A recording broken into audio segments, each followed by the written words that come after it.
Hello everyone, welcome to Arpita Sharma classes. I am Preeti Singh, your educator, and today we will be studying soils for your upcoming UPSC prelims exams.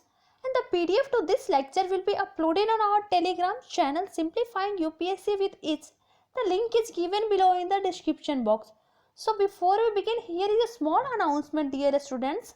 Unacademy Plus has launched preparation and strategy classes for upcoming 2022-2023 UPSC 2022 aspirants who are unsure about the optional subjects or who don't know which subjects to choose and how to go forward with the preparations. Now no need to worry, because as top Unacademy educators are here to guide you in selecting the optional subjects and how you can plan and prepare for them efficiently with the GS preparation simultaneously. And the link to these free lectures is given below in the description box. So without any delay, now let's move towards our topic, that is soils. First of all अगर बात करें कि आप soil से क्या समझते हैं, soils है क्या? So it is the thin surface layer on the earth surface that comprising minerals, particles, organic matter, living organisms, water and air. It means क्या कि ये thin surface layer जो हमारे अर्थ सरफेस का जो अपर क्रस्ट है that consist of soils, and उसमें कौन कौन सी इंपॉर्टेंट चीज प्रेजेंट है, that is mineral particles, organic matter, living organisms, water and air. हमें पता है कि हमारे अर्थ का 3 लेयर है. तो सबसे अपर मोस्ट लेयर है दैट इज द क्रस्ट, उसके बाद से mental and finally third is the core. तो जो क्रस्ट होता है, क्रस्ट में 2 पार्ट्स में डिवाइड हो जाता है. पहला जो होता है वो होता है अपर मोस्ट क्रस्ट एंड दूसरा जो होता है वो होता है लोअर मोस्ट क्रस्ट. तो जो अपर मोस्ट क्रस्ट है दैट कंसिस्ट ऑफ सोइल्स. अब आता है कि जब हम लोग स्टडी करते हैं सोइल्स को तो उसको क्या बोलते हैं, and that we call it as a pedology. It means क्या कि जिस सब्जेक्ट में हम लोग सोइल्स की स्टडी करते हैं that subject is known as pedology. Now question arises कि why soil is important natural resources in India. Because हमें पता है कि इंडिया में एग्रीकल्चर बहुत ही इम्पोर्टेंट थिंग है, और एग्रीकल्चरल प्रोडक्शन जो है बेसिकली सोइल के फर्टिलिटी पे डिपेंड करता है. और एक बात हमें हमेशा याद रखना है कि जो इंडियन सोइल्स हैं वो बहुत ही फर्टाइल होते हैं. जैसे कि अगर एलुवियल सोइल्स की बात करें तो एक तो इम्पॉर्टेंट चीज़ क्या कि एलुवियल सोइल जो है वो लार्जेस्ट ग्रुप है हमारे इंडिया में, लार्जेस्ट ग्रुप ऑफ सोइल्स है. एंड सेकेंड क्या कि ये इसकी फर्टिलिटी भी ज़्यादा होती है.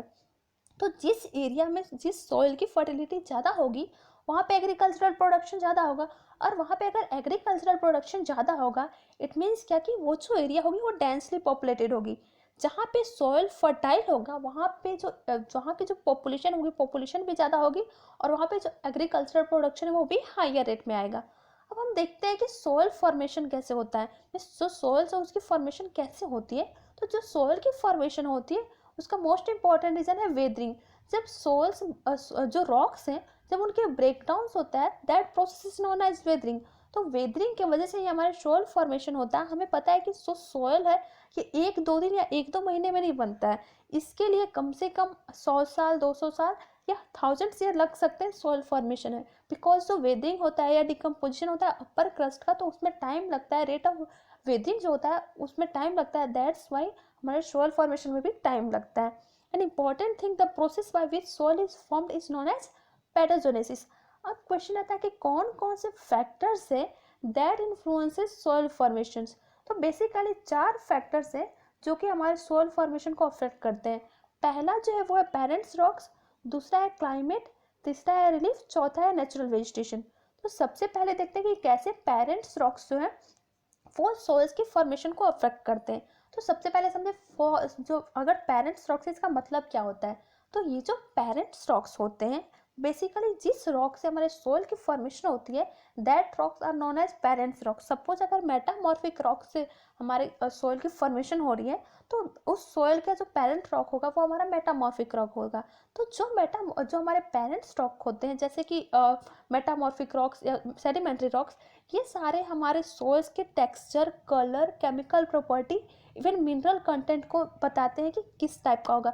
जिस टाइप का रॉक होता है उससे मिलता जुलता उनका कलर भी होगा, टेक्सचर भी होगा, परमेबिलिटी भी होगा, केमिकल प्रॉपर्टी भी होगा. दूसरा जो फैक्टर है वो है climatic factor. Climatic factor is the most important factor. Why? Because जो भी टेम्परेचर या रेनफॉल होता है वो हमारे वेदरिंग के रेट को डिटरमाइन करता है और वो वेदरिंग के रेट को इन्फ्लुएंस करता है। तो अगर वेदरिंग के रेट को इन्फ्लुएंस करेगा तो उसकी वजह से क्या होगा, हमारे जो सोयल फॉर्मेशन है वो भी डिपेंड उसी पे करेगी। अगर वेदरिंग जल्दी से हो जा रहा है तो हमारे सोयल फॉर्मेशन भी जल्दी से हो जाएगी। अगर वेदरिंग स्लो रेट में हो रहा है तो हमारे सोयल के फॉर्मेशन भी बहुत टाइम लगेगा सोयल के फॉर्मेशन में। तीसरा जो आता है वो है रिलीफ। मतलब जो रिलीफ जैसे कि एल्टीट्यूड या स्लोप है, ये बहुत ही इंपॉर्टेंट फैक्टर है, बिकॉज जो एल्टीट्यूड एंड रिलीफ्स होते हैं ये सॉइल्स के एक्यूमुलेशन को डिटरमाइन करते हैं कि किसी प्लेस में जो सोइल है वो कहाँ कितना एक्यूमुलेट होगा। अगर स्लोप ज़्यादा है तो अचानक से वहाँ पे अगर वेदरिंग हो रहा है तो वो एक ही पास एक्यूमुलेट हो जाएंगे। अगर उनके स्लोप लाइक बहुत स्टीप है तो उसमें भी एक्यूमुलेशन की जो प्रॉपर्टी है वो डिटरमाइन कर सकते हैं। नेक्स्ट आता है जो फोर्थ फैक्टर है वो है नेचुरल वेजिटेशन। इंपॉर्टेंट थिंग है क्या कि जैसे क्लाइमेट हमारा बहुत इंपॉर्टेंट फैक्टर है, ठीक वैसे ही नेचुरल वेजिटेशन जो है वो भी बहुत इंपॉर्टेंट फैक्टर है। बिकॉज अगर हम बात करें नेचुरल वेजिटेशन एंड सॉइल की तो both are interdependent to each other. जो भी नेचुरल वेजिटेशन होते हैं वो सोइल्स पर डिपेंड करते हैं, वाइल जो भी सोइल्स होते हैं उनकी जो फॉर्मिंग होती है वो नेचुरल वेजिटेशन पर डिपेंड करती है। It means they are interdependent. जैसे कि अगर हम बात करें नेचुरल वेजिटेशन की कि कैसे नेचुरल वेजिटेशन सॉइल फॉर्मेशन में हेल्प करते हैं, तो होता क्या है कि जो कुछ प्लांट्स ऐसे होते हैं जिनके रूट के अंदर से कुछ एसिड रिलीज होती है, और वो जो एसिड रिलीज होती है वो रॉक्स के ब्रेकडाउन में बहुत ज़्यादा हेल्प करती है। That's Y natural vegetation is also important factors that influence soil. Other factor भी हो सकता है जैसे टाइम, या फिर हम लोग ह्यूमन बींग्स हैं, we all are other factor that influence soil formation. Now हम लोग देखते हैं what is soil profile. Basically जो different layers vertical layers form होते हैं that are known as soil profile. अगर हम बात करें सोइल की कितनी प्रोफाइल होती है तो बेसिकली 5 लेयर्स होते हैं। पहला होता है ओ हॉरिजन, दूसरा होता है ए हॉरिजन, तीसरा होता है ई हॉरिजन, फिर यहाँ पे बी हॉरिजन, सी हॉरिजन। बेसिकली अगर हम बात करें तो इसमें हमें क्या किया जाना है, ए बी, ये बी के अंदर ही आ जाता है, बी के अंदर हमारा ई भी आता है, और फिर हमारा आता है C horizon and finally bedrock. तो अगर हम हॉरिजन ओ की बात करें तो सबसे अपर जो हमें दिखता है अर्थ सरफेस जिस पे प्लांट दिखते हैं they are known as horizon O. They are humus और organic in nature.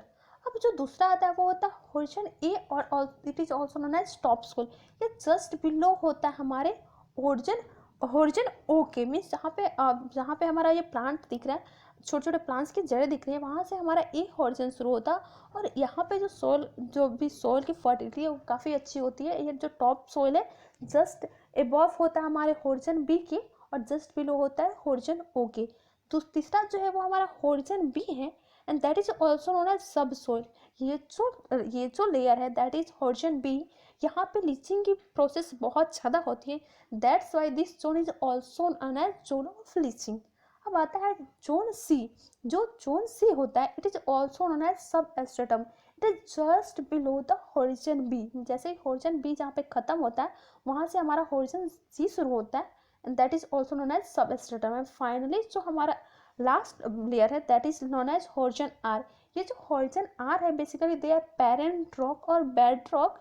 It means क्या कि जो बड़े बड़े रॉक्स होते हैं वो सबसे लास्ट लेयर में पाए जाते हैं, दैट इज हॉरिजन आर। और जस्ट इसके ऊपर जो हमारा लेयर होता है दैट इज पेरेंट मटेरियल वहाँ पे पाए जाएंगे। मीन्स इसकी छोटी छोटी जो ब्रेकडाउन हो गई रहेगी, जो बड़ा रॉक है that will be region of horizon C. So this is about soil profile.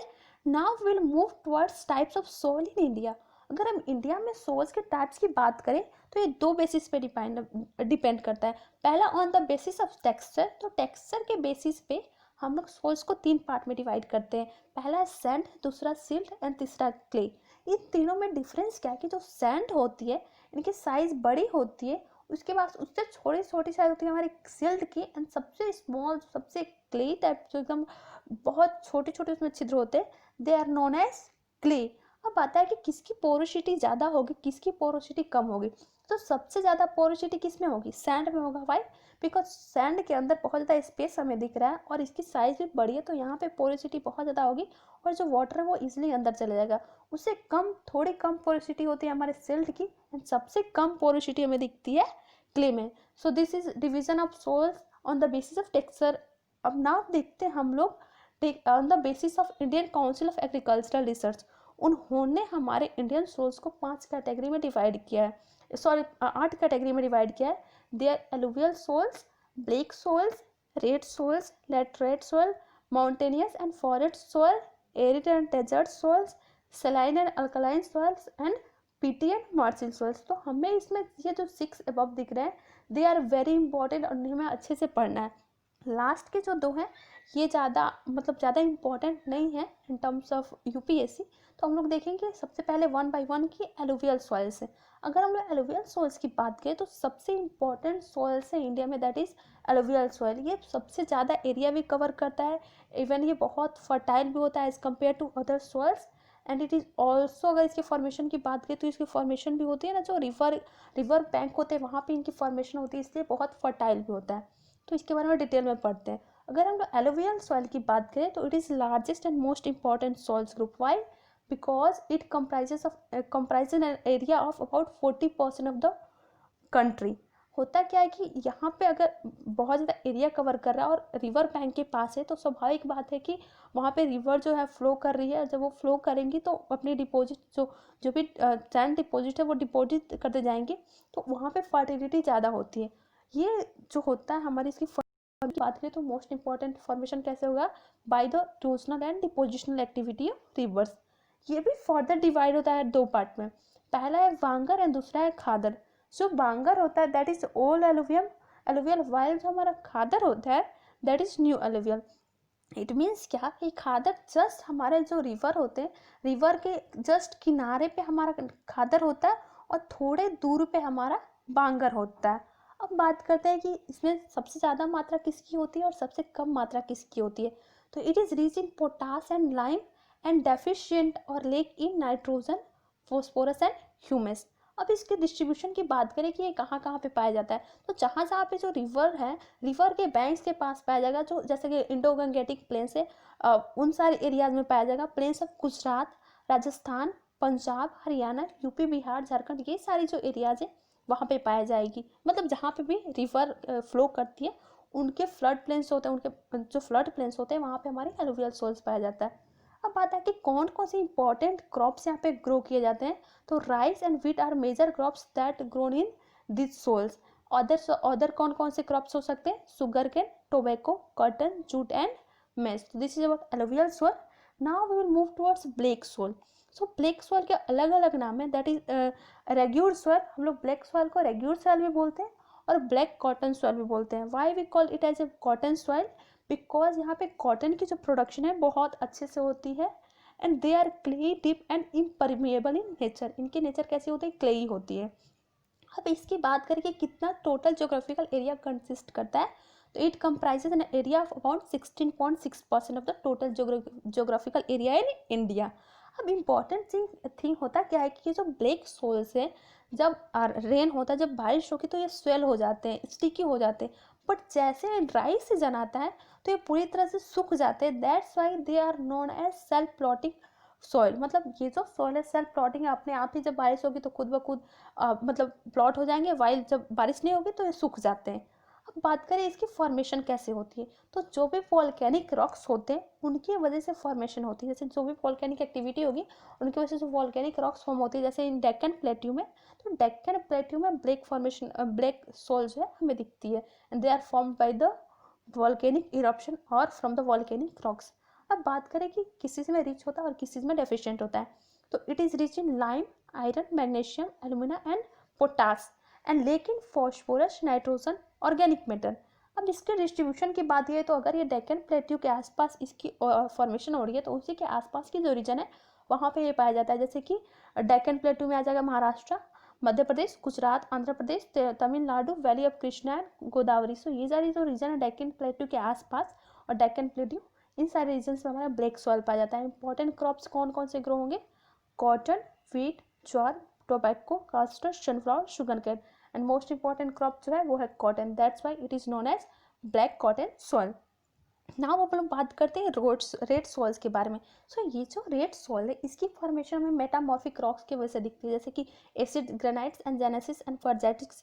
ये सारे जो पेरेंट्स रॉक्स है इनके वजह से हमारे रेड सॉइल की फॉर्मेशन होती है. जब मेटामॉर्फिक रॉक्स के जो मेटामॉर्फिक एंशिएंट क्रिस्टलाइन रॉक्स हैं, जब उनकी वेदरिंग होती है तो आफ्टर लॉन्ग टाइम, बहुत समय बाद, वो सॉइल में कन्वर्ट होते हैं and that soil are red soil.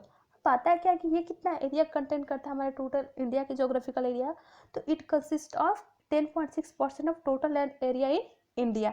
इसकी जो टेक्सचर है वो वेरी करती है फ्रॉम सैंड टू क्ले। अभी मैंने बताया आपको कि what is sand and what is clay.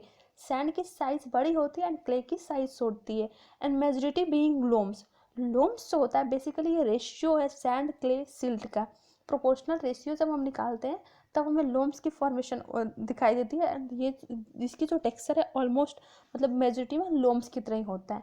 And they are rich in iron and potash but deficient in nitrogen, phosphorus and humus. हम बात करते हैं इसके डिस्ट्रीब्यूशन की कि ये कहाँ कहाँ डिस्ट्रीब्यूट है।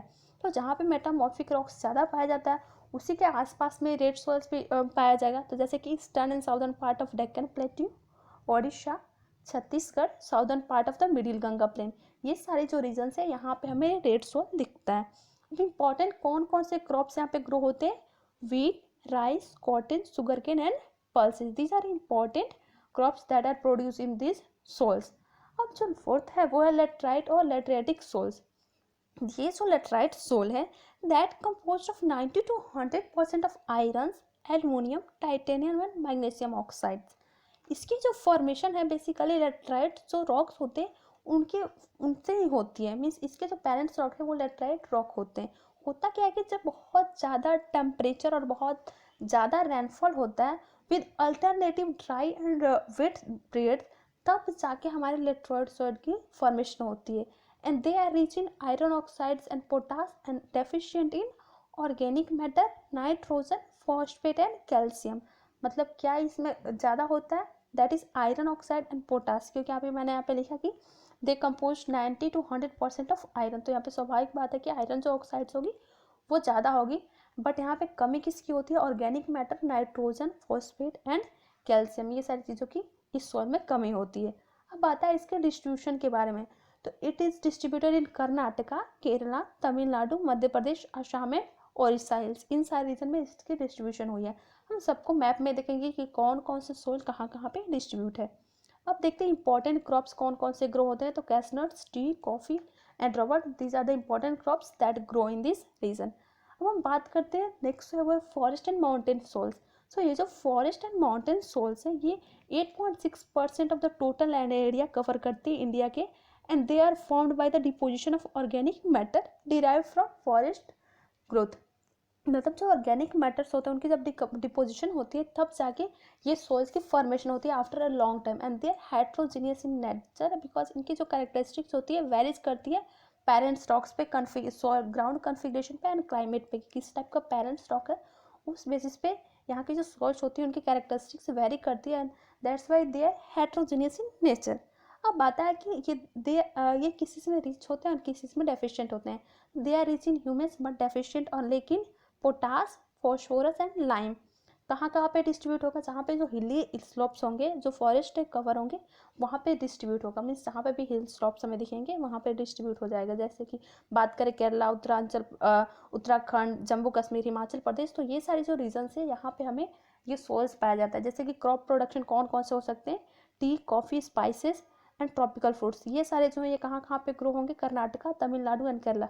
वाइल अगर बात करें वीट, मेज, बार्ली एंड टेम्परेट फ्रूट्स, तो ये होंगे हमारे जम्मू एंड कश्मीर में, हिमाचल प्रदेश में एंड उत्तराखंड में। अब नेक्स्ट जो सोइल है वो है एरिड एंड डेजर्ट सोइल। सो ये जो एरिड एंड डेजर्ट सोइल्स है ये it comprise N area of 4.32% of the total area in India. मतलब एरिया जो हमारे इंडिया की टोटल एरिया है उसके 4.32% एरिया में हमारा एरिड एंड डेजर्ट सोइल है। ये बेसिकली जहाँ पे वाटर की मात्रा रेनफॉल कम होती है वहाँ पे इन सॉइल की फॉर्मेशन होती है, and they are rich in soluble salt, phosphate but deficient और लेकिन ह्यूमस एंड नाइट्रोजन। तो ये कहाँ कहाँ पे पाए जाएंगे, डेजर्टी एरियाज जो है वहाँ पे, जैसे कि western Rajasthan, north Gujarat, southern Punjab. यहाँ पे कौन कौन से क्रॉप ग्रो हो सकते हैं, जब यहाँ पे इनको वाटर नहीं मिल पाती है और सिर्फ वाटर नहीं मिलने की वजह से रेनफॉल नहीं होता है, तो जो ड्रॉप रेजिस्टेंस और सॉल्ट टॉलरेंट क्रॉप्स होते हैं वो ग्रो होते हैं, जैसे कि barley, cotton, millets, maize and pulses. Sorry for this. And now we'll move towards this distribution कि ये जो 6 इंपॉर्टेंट हमारे क्रॉप्स जो इंपॉर्टेंट सोल्स है कहाँ कहाँ ग्रो होते हैं। तो सबसे इंपॉर्टेंट हमारा सोइल कौन सा था, एलुवियल सोइल। ये पूरा जो इंडो गैंगेटिक रीजन है और जहाँ जहाँ पे रिवर्स इंपॉर्टेंट रिवर फ्लो करेंगी थी हैं वहाँ पे हमारा एलुवियल सॉइल पाया जाता है।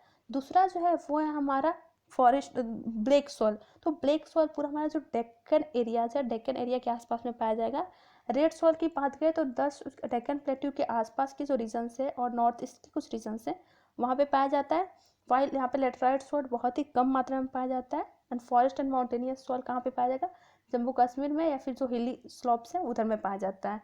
Now we will move towards another type of soil that is saline and alkaline soil. तो ये जो सॉइल है इनके डिस्ट्रीब्यूशन के बारे में बात करें तो ये कहाँ पे डिस्ट्रीब्यूट है, वेस्टर्न गुजरात में, deltas of western coast, Sundarban areas of West Bengal, Punjab and Haryana. They are rich in sodium, potassium, magnesium but deficient in nitrogen and calcium.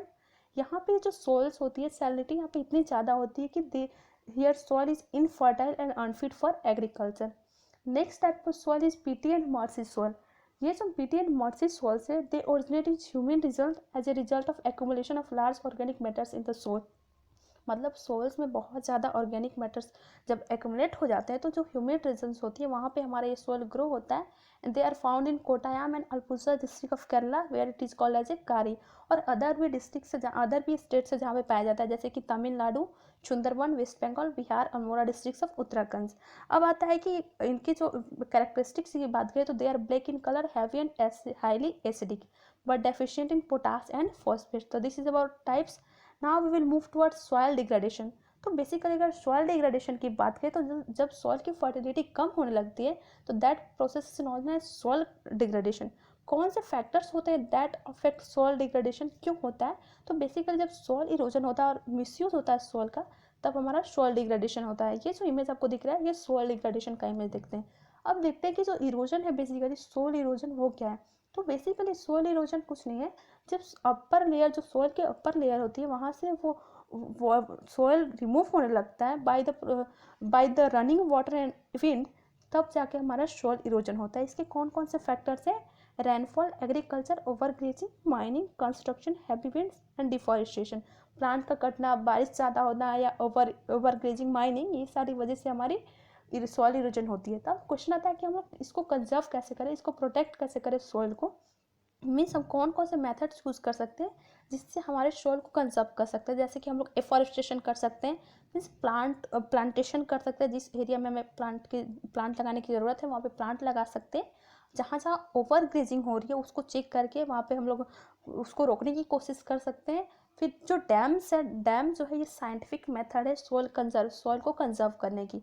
And other thing की जो एग्रीकल्चरल प्रैक्टिसेस जो हम लोग पुराने जो पहले बर्न एंड स्लैश कल्टिवेशन था या जो हमारी ट्रेडिशनल एग्रीकल्चरल प्रैक्टिसेस है उनको बदल के हम लोग न्यू मॉडर्न एग्रीकल्चरल प्रैक्टिसेस ला सकते हैं जैसे टेरेसिंग। ये जो फैक्टर्स हैं इस वजह से हम लोग अपने सॉइल्स को कंजर्व कर सकते हैं और सॉइल डिग्रेडेशन को रोक सकते हैं एंड सॉइल इरोजन को भी रोक कर सकते हैं।